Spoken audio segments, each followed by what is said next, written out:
Hello and welcome to Talking Bengals, the world's realest podcast. We are kicking it old school today with the originals. Hoop, how we doing? Doing all right, man. Who day, baby. Finally did something. Yeah, there's lots of exciting things going on in Bengals Nation right now. Number one, we got to get to Dalton Risner has been signed. I know you got a lot of thoughts. I'll let you take it. Yeah, I mean, I was going to kind of go over like a little broad spectrum of what all's been going on. No, we're doing one at a time. I know here's what my thought was, and correct me if I'm wrong.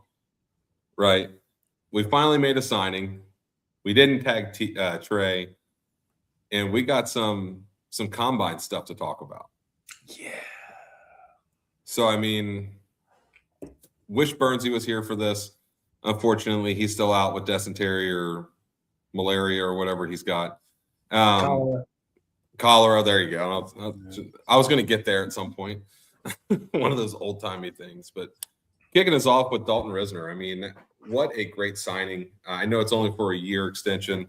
But at the end of the day, he's a guy that fits in really well with our scheme. He obviously was absolutely phenomenal on the offensive line. Someone that we needed here, someone that Joe felt that we needed here, somebody that, T and Jamar, they all wanted him back. So there's a lot of people that were really fighting for him to come back to Cincinnati to get some form of a deal so that way we can try to win a Super Bowl this upcoming year. And, that does kind of give me some cautious optimism, Casey. Some very, very cautious optimism. Because we're making a move, and the Bengals made a very pointed and direct move with this before free agency, before the draft. And I mean, what does this really mean for the Bengals? I'm not used to this. Yeah, I'm not used to this at all. Like my Edgar said, you got to make your layups, and this was definitely the layup. It's an easy thing to do. Didn't let it get to free agency. Nobody else is competing for him. And I think the other layup, as we'll get into it, is Trey Hendrickson. I get it. We want to tag and trade him. There must not have been any interest. So happy trails, good riddance, whatever you want to say out there to him, whatever song for goodbye. I don't think it's so hard to say goodbye. I've been ready to say goodbye to Trey for a while. So no boys to men tonight, but best of luck until you play the Bengals, and I hope you lose. Yeah, I mean, quite honestly, not tagging Trey, I think, was a good move. Nobody wanted him last season. Nobody thought that he was going to be a valuable addition to their team. And they didn't want the drama last year. Most likely, they're not going to want the drama again this year. And I think the Bengals, the front office, is making a concerted effort to be more deliberate with their talks with Trey now, where they're just essentially going to say, look, you're not getting any other deals. We'll give you average if you stay here for another couple years. Take it or leave it. Nice. There is no more talks. I think they're saying, nope, we didn't tag you. We're done. Good luck. There's no more talks. I mean, I think the Bengals would be stupid if we don't at least say, we'll give you league average for a defensive end. No, there's way too many decent to good defensive ends available in free agency this year. Younger, maybe not as productive, but he wasn't productive till he came here. So let's go ahead and try to get one of those guys who's, going into their second contract, good upside, someone who can play really well here, make a name for themselves. I say let's go for it because he definitely wore out his welcome. And like I said, best of luck to you. I wouldn't even talk to him. I'd be like, yep, he's no longer part of the Bengals. Good luck. Yep, okay, bye. It's about all I say to him on that one. Yeah, I mean, I think you got a point. I think you can make an argument kind of more so towards your point. I was just trying to give a different perspective. You're too positive and nice. Well, I mean, he has been productive with the Bengals. And if he's willing to come way down on his ask, why not? Yeah, I see your validity there, except for, whatever fantasy world you're living in, let me there. Hey, I'm just saying, worst case scenario, Trey, we have a landing spot for you, but we're not going to pay you what you want. We're only going to pay you this much money. Take it or leave it. If you leave it, the deal's completely off the table. We're not coming back to the table. Well, just really quickly, and we're only going to spend about a minute on this. Where is he going? I think he's going to San Francisco. He seems like a 49er. Unfortunately, I think the Ravens will probably pick him up. I hope not. But if he does, I hope that Amarius Mims or, Orlando Brown Jr., because he usually plays on that side, just smashes him into the ground. That'd be great. Yeah, he'll probably hurt his back about 2-3 games into the season anyway. No, he'll be miraculous. He won't have any injuries this year. It's not a contract year for him if he gets a big deal. Oh, I don't know. I mean, all I'm saying, God bless him, Godspeed, and God bless the United States of America. I like the last one. The other one, don't let the door hit you in your butt on the way out. That's how my philosophy. I'm a little bit crude. It is what it is. He did great things for the franchise. One of the best free agent signings. But I don't like his tactics, I guess would be the best way to put it. But we've spent enough time on this show, just like every single Bengals outlet the last couple of years, talking about Trey Hendrickson. So washing our hands of that topic. Hooray! Confetti flying across the screen. Mm-hmm. If I knew how to do the special effects better, we'd have special effects going. You just need to hold up a piece of paper that says special effect, then put it back down. But I'll edit later. I really won't, guys. We're live, really so editing it later would be weird on a live show. But hey, we'll do what we do.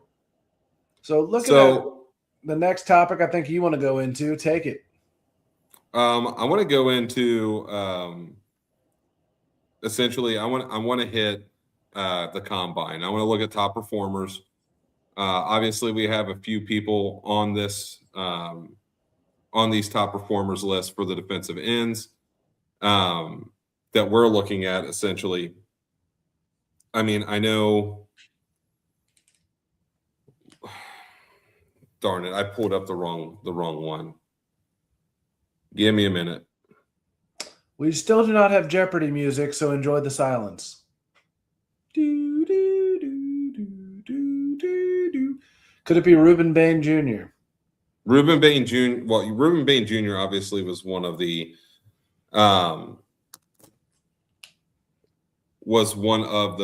guys that I was thinking about. There's a couple other ones as well. I mean, you have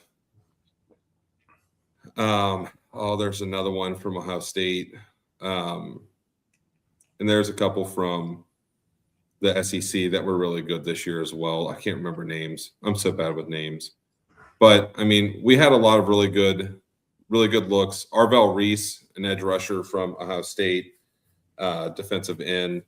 I think one of the big names that we're going to need to look at is defensive tackles.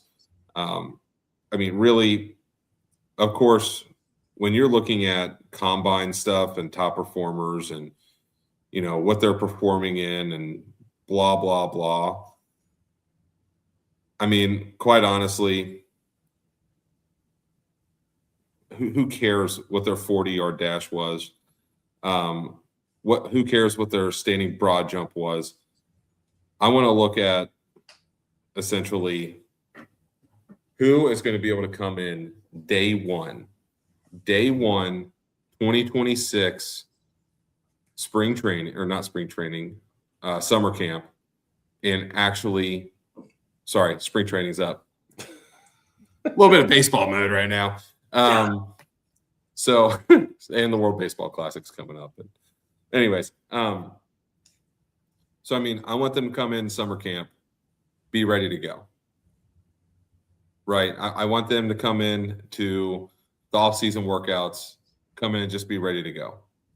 I don't want to have a year or 2 years where we're thinking, like, oh, they're going to develop into a star. No, I want someone day one, first round draft pick to come in and be that guy. I want another Joe Burrow. I want another Jamar Chase. I want another T. Higgins. I want another, Amarius Mims, someone who can come in and play. Yep. Right? I want someone who's not going to take years to develop like Miles Murphy or Joseph Osai. Yeah. Right. I want someone day one. I'm going to come in and I'm going to get the job done. Obviously, we're not going to be taking Fernando Mendoza. No. The guy's a G, but we don't need another quarterback. Well, he may actually be a G if he goes to Oakland. I'm just saying. It's not Oakland anymore. It's Las Vegas. So, same difference. Sorry, my bad. Showing my age Whatever. here. Vegas isn't that much nicer than Oakland. So I'm just going to say that. We really don't need really anybody on the top list. You got Arvell Reese, who showed up with this grade through the combine. I'm not really interested in him. I know Zach's really high on Jeremiah Love. Take him or leave him, in my opinion. We got Chase Brown, who's a workhorse. Yeah. If we get a Jeremiah Love in the first round and have a 1-2 punch with Chase Brown and Jeremiah Love, that could be very beneficial. But I don't think it's going to be the most beneficial to the team. I think the most beneficial is going to be taking someone like Reuben Bain Jr. Or, looking at someone like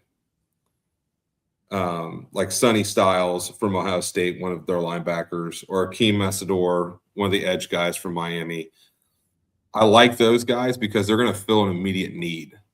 Someone that we actually need. A position that we're actually going to fill immediately when they walk in the door. Yeah. I think when we pick them, that they're going to be that guy. That's the whole goal of picking them. Yeah. Reuben Baines Jr. is that guy. Yeah, Reuben Baines Jr. Sonny Styles, I think, could be an interesting one. The guy whose stock is falling right now, unless the reports have gone the other way, is Caleb Downs. Yeah. The ACL tweak, but they said degenerative. Anytime you hear degenerative, that's not good. That means it's not going to really ever get better. So he may not be able to play at the level he has in the past, and that's terrible news for that guy. I hope it's not as bad as some of the reports that we saw were, but yeah, that's devastating news for him.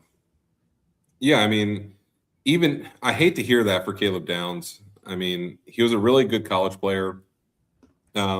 With medical technology these days, who knows? They might be able to reconfigure his knee, and next thing you know, it's better than what he was born with. True. Even if we have to go drop down a little bit more, we got Zion Young, an edge rusher from Missouri.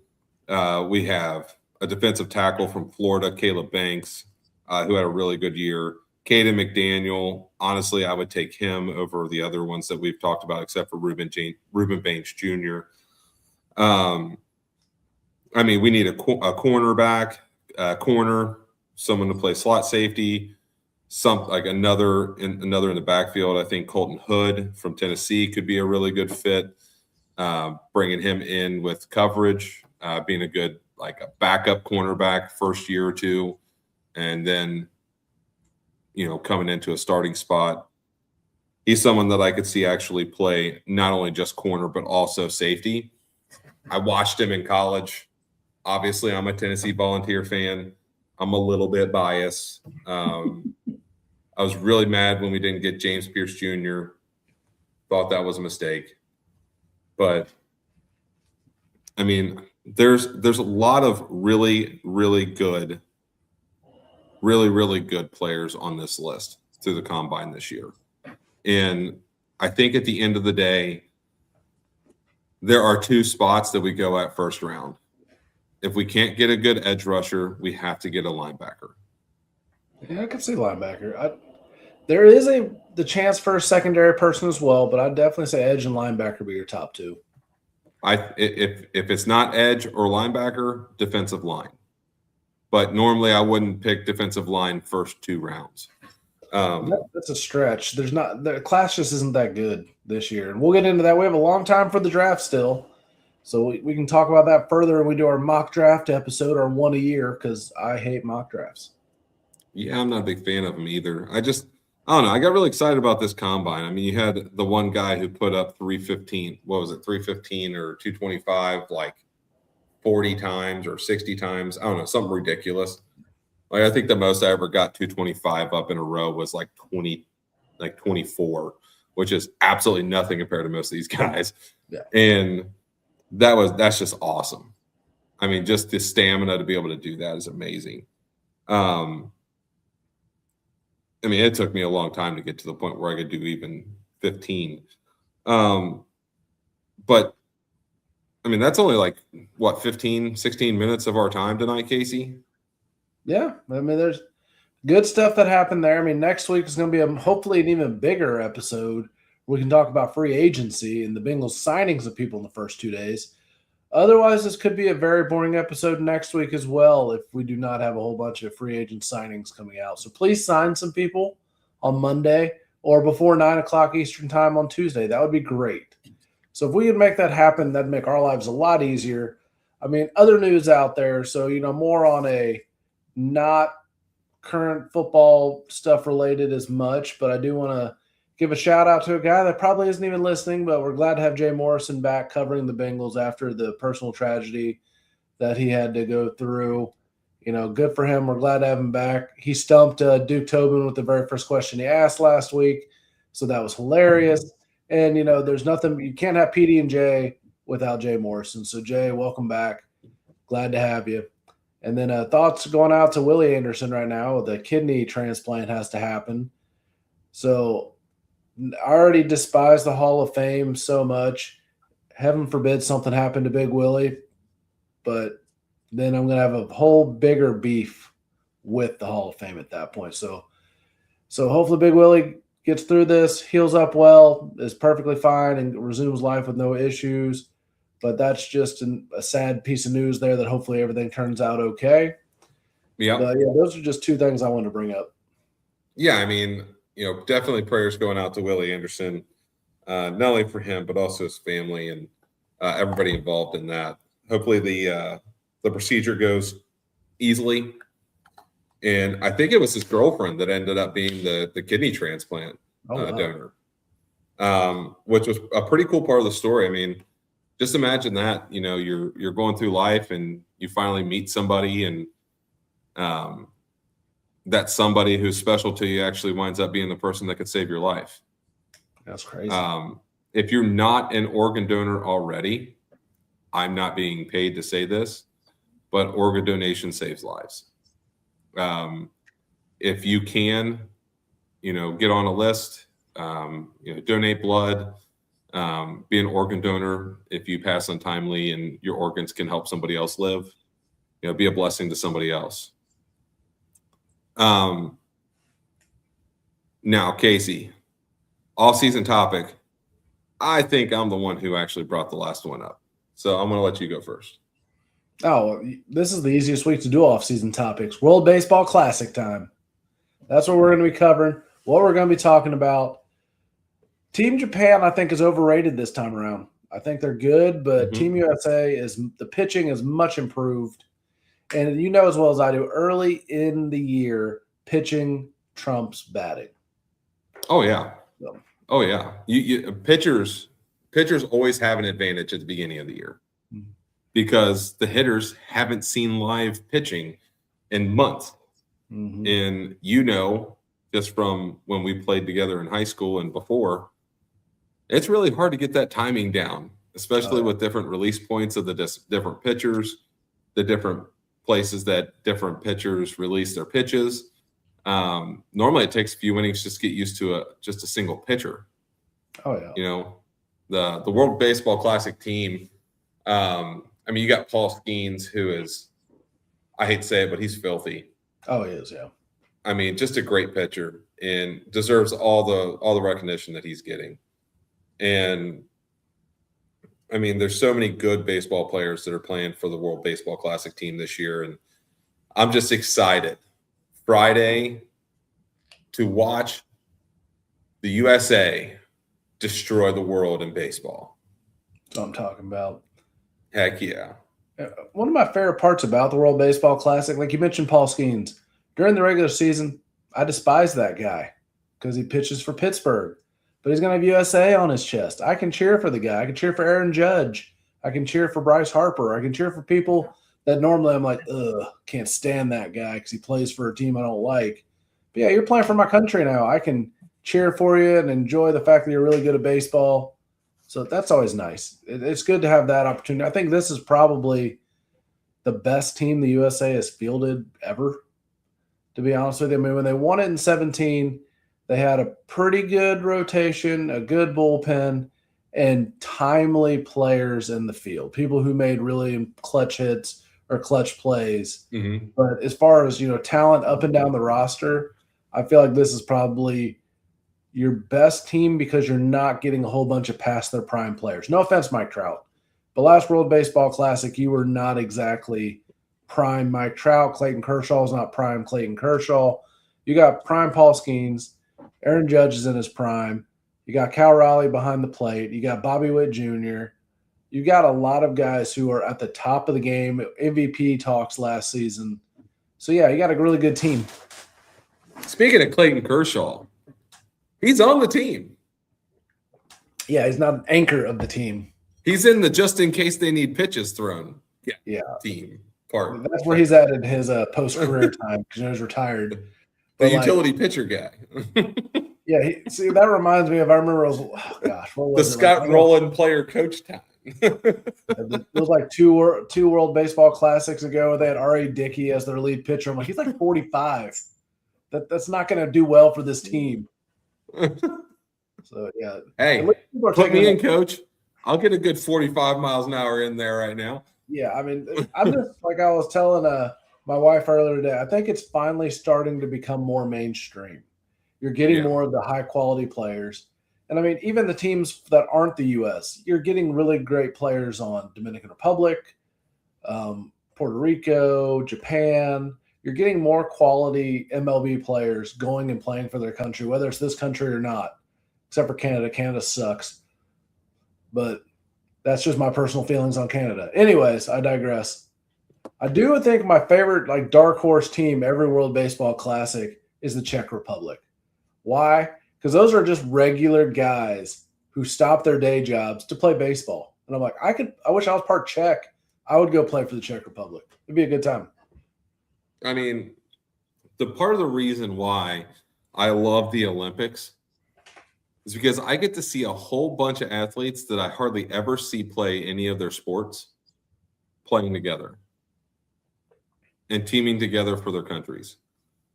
Now, granted, whenever the USA is playing, I'm always rooting for the US. I don't care who they're playing. But there's some guys like hockey. There's a couple players that played for, what was it? Norway and Sweden. I like a couple of their players that played for them.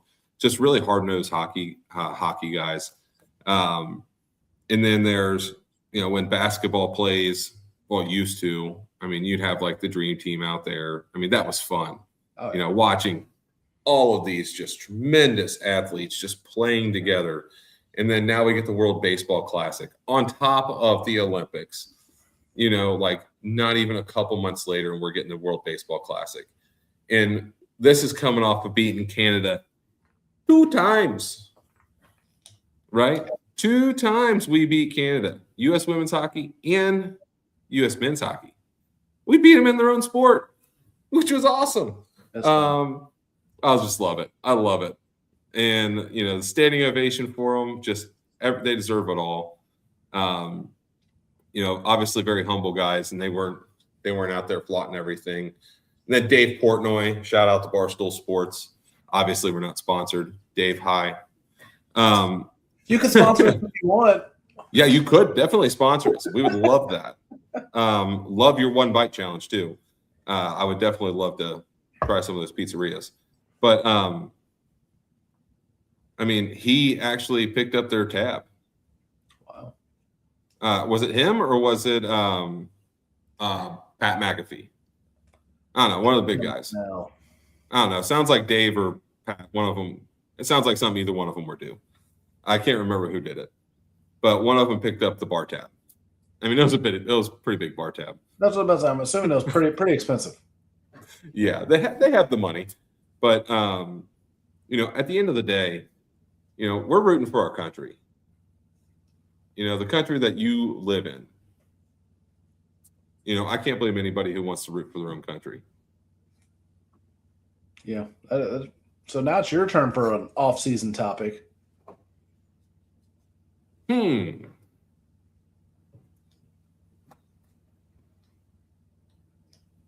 So for me, I think my off-season topic is, when do you think is the best time to go fishing?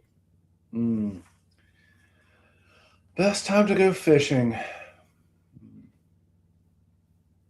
About 9:30 at night in the summer. 9:30 to 1 o'clock. Summer. Mm-hmm. In the summer. For me, I like that early morning. Like I'm talking like March through May, like 5, 6 o'clock in the morning. The sun's just starting to come up, throwing the top water across right in front of the reeds. And next thing you know, you get the big explosion of the largemouth bass coming out of the water, taking the bait. That is just a magnificent time. But another great time to go fishing is at night, when you can just sit there, throw your bait, let it hit the bottom of the lake, and just sit there and bull crap with whoever you're fishing with. I think that's just at the end of the day, that's what fishing is made for right there. Oh yeah, just chilling, relaxing. You talk about early morning fishing. How many early mornings you blew me off when we were supposed to go fishing? Let's see. What time or what age bracket are you talking about? Teenagers. Exactly. What do you think I was doing the night before? I was doing the same thing you were doing, but I wanted to go fishing, so I got up. Yeah. Well, I'm not the guy who would wake up at 4 o'clock in the morning to get home. That is fair. That is fair. I would just wake up when I woke up, and then I would go home. Yeah. Well, hey, I like sleeping in my own bed. That it's more comfortable than a floor or a random couch or a futon. It's more fun to sleep in your own bed. But yeah, fishing early in the morning. I like fishing in the morning. I've not got up early to go fishing in a long time now. But yeah, I used to like doing early morning fishing, night fishing. Heck, at this point, just put me on a lake. I don't care. I'll fish whenever, because I don't get that much. I'll fish in the middle of the daytime for all I care. I don't care. Now, if you give me fishing without the kids, I love taking my kids fishing. It is a lot of fun. They enjoy it. I love that they love it. But man, is it not fun to be the dad when you're fishing with your kids. You're untangling lines, you're baiting hooks, you're taking fish off the hooks. Are you really fishing? No, you're not. You're basically just their biatch, and you just do whatever they need done. And I love that they enjoy it, but I've tried to. My older two are supposed to bait their own hooks now, so like, well, I don't want to fish. I just want artificial bait, and I'm like, you're not going to catch crap with artificial bait the way you all fish. So either learn how to bass fish or use a worm. One of the two. Yeah. Or a hot dog. Taking a little night crawler, fake night crawler, and just tossing it in there and leaving it sit, it's not really going to do much for you. You got to learn how to work the bait. Yeah, which they don't have. This is working the bait. No, that's not. No. Anyways, I digress. We don't go fishing enough to teach them those. I need to probably take one at a time to teach them the finer arts and finesse of fishing. But yeah, no, love that they love it, but it is not your time to fish. Well, last time I went last summer, we were at one of our relatives' house. We were down there, and everybody's taking the gator and the truck's back. Like, hey, we got room for one more. I'm like, I'm good. Come back and get me in like 30 minutes. So I finally got to fish by myself. Just had a few minutes to actually relax and enjoy the water and just sit there and watch the bobber dance on top. Like for me, I love bass fishing, and I don't like standing in one spot. Well, like just naturally, I don't like standing in one spot. So like I'm always moving. And when I bass fish, I'm usually doing like a slow walk around the pond the whole time. And unless I find a good spot where like I'll catch a couple in a row, or have a couple really good bites. But when I'm with the kids, I can't move. Yeah. Like I'm stuck in one spot, and then I get bored, and then my ADHD kicks in, and it's like, all right, let's go home. I'm not abused anymore. Let's go home. Now I like to stay in one spot and just chill and enjoy the moment and relax. Yeah. I don't want to walk around the lake. To each their own. If you like doing it, great. That's not my style of fishing. I can bass fish, but I prefer just throw out 2 or 3 lines, just sit there and see what comes. Yeah, I like to walk around. We know you. That's the one way we're opposite. Usually I'm the one that moves a lot, and you're the one sitting down. But nope, not for fishing. Fishing, I'm the mover. I gotta be moving. I've been bass fishing for too long. I will sit. I don't know. I'll get a bass occasionally, but I'm not trying for it usually because it's a. You caught that massive bass over at the neighborhood pond by our parents' house. Yeah, I got a on a hot dog in the middle of the pond, in the middle of the night on a bobber. That's how I roll, man. Just how I roll. And then you caught that huge crappie that was bigger than my hand. That pond was I'll never good. forget that. That pond was good for like not having to compete with people taking fish. So they always had big fish in there because nobody ever kept it. As we got older and we started, leaving our parents' house like you're supposed to, I went back and fished it like 2013, 2014. And because I was talking to a couple of the people who live around the pond, and while I was walking around, they're like, "Oh, hey, I haven't seen you around here in a while." I was like, "Yeah, I moved out. Parents still live over there." They're like, "Man, you would never realize how many people show up that don't even live even in the county. They just show up and just set up shop in our yard and then leave all their trash behind." Oh my gosh. Yeah, like. Yeah, there's some form of an easement around the pond where like you have access to like go around the pond and fish. But also at the same token, you have to have permission to get to that easement. Yeah. So like unless you're able to just magically go straight up 1,500 feet over to the sidewalk and then back down, you have to have permission to get there. And like, here's the thing. If you want to fish somewhere, find somebody, be nice to them, ask for them to give you permission to use their property to get to the pond. If the whole pond is on their property, be very nice to them and ask for their permission. And if they give you their permission to be there, here's a pro tip. Pick your garbage up. That's a pro tip for everywhere you fish. Yeah. Be respectful of everybody's property. Just at the end of the day, be respectful. But I digress.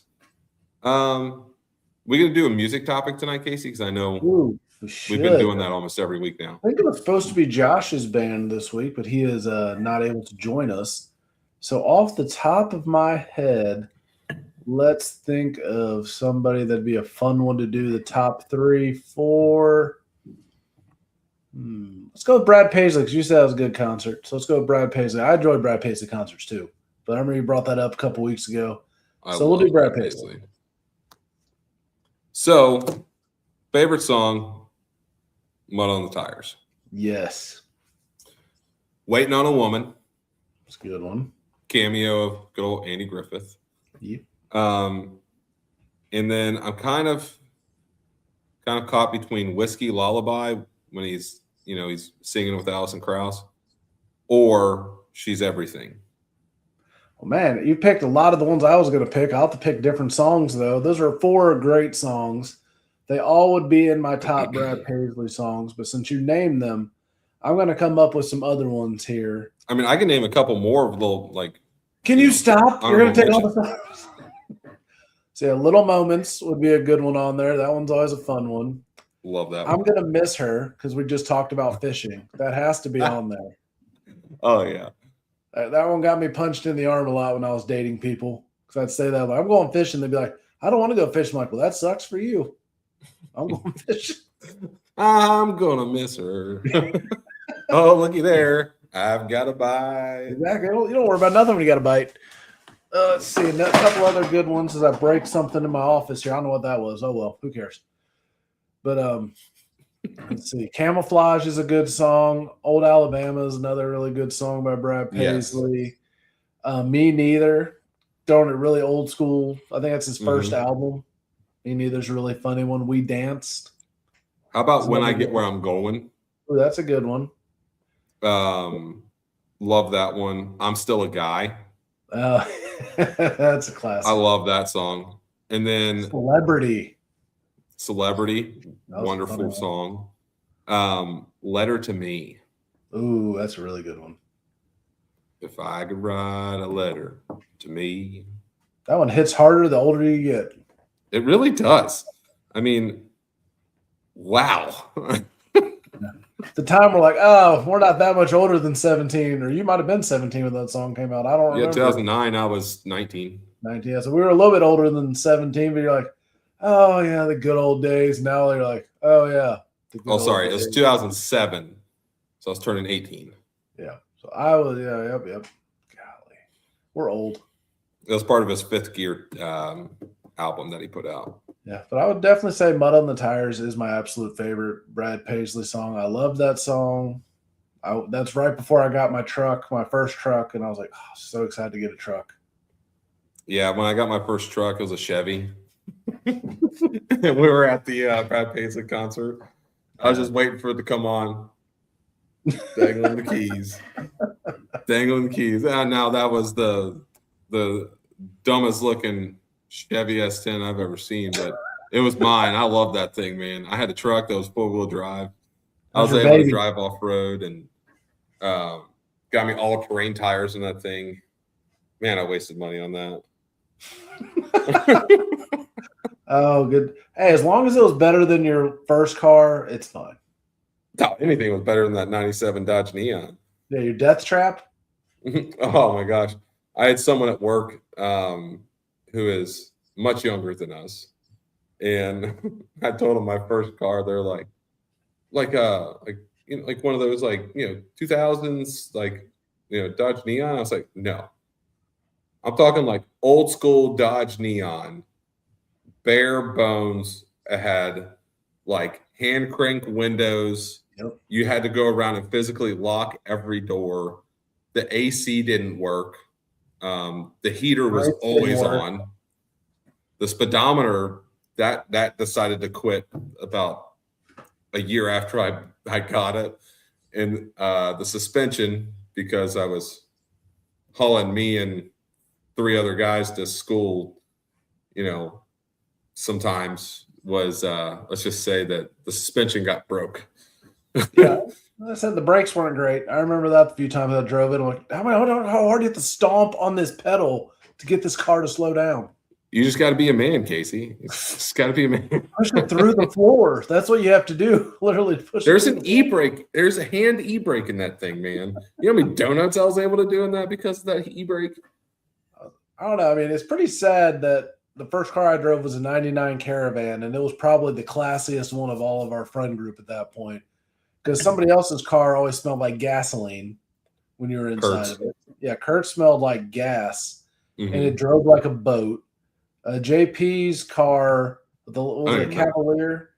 Well, he wrecked he had the Chevy Cavalier that he wrecked it pretty soon, but it felt like you were dragging on the ground. So, I mean, yeah, there wasn't a whole lot of great cars. So, I mean, it's pretty sad. The minivan was a good time. The minivan was fun. Yeah. Yep. Yeah. Say no more.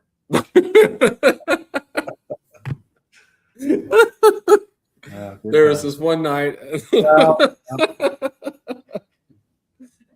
If we want to get too embarrassing with people, that one's kind of cool. I'm just kidding. What a Brad Paisley song.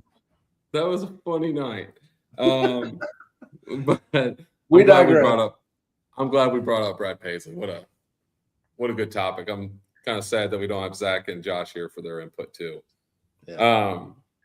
I hope Zach feels better, getting better with his dysentery, malaria sickness, cholera, or whatever. Gosh. Get He's your got all dead three. diseases right. Come on now. He's got all of them. At this point, He's anthrax. I don't know. We'll just go with that from now on. he's a T-Rex. No, anthrax. He's got anthrax. Oh, Yeah. yeah. Can't you just use like antibiotics with anthrax? I don't think so. It's a virus, don't I'm know. pretty sure. You had to get a vaccine for it, so I'm pretty sure it's just a virus. I don't know. I'm pretty sure that was just a conspiracy theory. I have a shot to prove it's not. Also, I'm vaccinated against smallpox. Woohoo! Aren't we all? No, because it's not really a thing anymore, except in the Middle East and other places like that. So yeah. And we're going to keep personal opinions to ourselves. And I would not recommend getting a smallpox vaccine. It makes a really nasty blister. That's all I'm going to say. Yeah, my mom's back when my mom was younger, in her single-digit years age, she had to get a smallpox vaccine, and the scar on her arm never healed for like 40 years. I won't go into too much detail, but that was pretty nasty. Yeah, looks like a cigarette burn. That's the easiest way to say it.